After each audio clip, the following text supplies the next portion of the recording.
So ఈ 10 to 15 days గుర్తుపెట్టుకోవాల్సింది ఏంటి అంటే అంగస్తంభన కాకుండా ఉండాలి.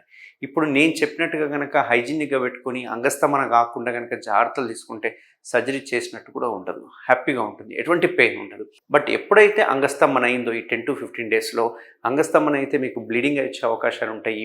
అండ్ మోస్ట్ ఇంపార్టెంట్ వాపు వచ్చే అవకాశాలుంటాయి. 10 to 15 డేస్ బదులు 20 డేస్ టైం పట్టొచ్చు. కొంచెం పెయిన్ వస్తుండొచ్చు. అండ్ మెయిన్‌గా పెయిన్ కంటే కూడా ఒక టైప్ ఆఫ్ డిస్కంఫర్ట్ అండ్ ఒక టైప్ ఆఫ్ ముట్టుకోగానే జిల్లుమనే సెన్సిటివిటీ ఏదైతే ఉందో అవి మాత్రం వచ్చే అవకాశాలు ఉంటాయి. కాబట్టి ఎటువంటి పరిస్థితుల్లో అంగస్తంభన కాకుండా చూసుకోవాలి. అండ్ మోస్ట్ ఇంపార్టెంట్ ఇంకొకటి ఏంటంటే 4 వీక్స్ అంటే 1 మంత్ ఇంటర్ కోర్స్ అనేది చేయకూడదు అన్నట్టు. సో కలవకూడదు. సో ఈ 2 జాగ్రత్తలు తీసుకుంటే కనుక అసలు సర్జరీ చేసినట్టు ఉండదు. ఇందులో కూడా మన దగ్గర మళ్ళీ వెరైటీ ఆఫ్ స్టేప్లర్స్ ఉన్నాయి అన్నట్టు.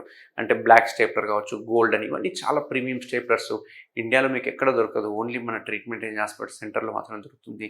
దాన్ని యూజ్ చేయడం వల్ల ఇంకా పెయిన్లెస్ సర్జరీస్ని మనం అందించవచ్చు అన్నట్టు. సో ఎవరికైనా ఇట్లాంటి ఇష్యూస్ ఉంటే కనుక నన్ను కలవండి. నేను ట్రీట్మెంట్ ఏజ్ హాస్పిటల్లో అవైలబుల్ ఉంటాను. దీనికి కేఎస్ఆర్ స్టాప్లర్ చేయడం వల్ల కంప్లీట్గా దీన్ని పెయిన్లెస్గా మనము సర్జరీ చేసుకోవచ్చు. అండ్ ఎటువంటి హాలిడేస్ అంటే లీవ్ పెట్టాల్సిన అవసరం లేదు. ఇమ్మీడియట్గా డ్యూటీస్కి రెజ్యూమ్ అయిపోవచ్చు. ఎటువంటి బ్లీడింగ్ కానీ ఎటువంటి వాపు కానీ ఉంటుంది అన్నట్టు. సో ఎవరికైనా కనుక ఫైమోసిస్ ఉన్నా, బెలనైటిస్ ఉన్నా, బెల్నోపాస్టైటిస్ ఉన్నా, ఆర్ బిఎక్స్ఓ ఉన్నా, ఎనీ లాట్ ఆఫ్ అడిషన్స్ అంటే ఎంత మంచి అడిషన్స్ గట్టిగా అతుక్కపోయినా కానీ మనం స్టాప్లర్లో చేసే అవకాశాలు 100% ఉంటాయి. సో ఎవరికైనా ఇష్యూస్ ఉంటే తప్పకుండా కన్సల్ట్ అవ్వండి. Thank you very much.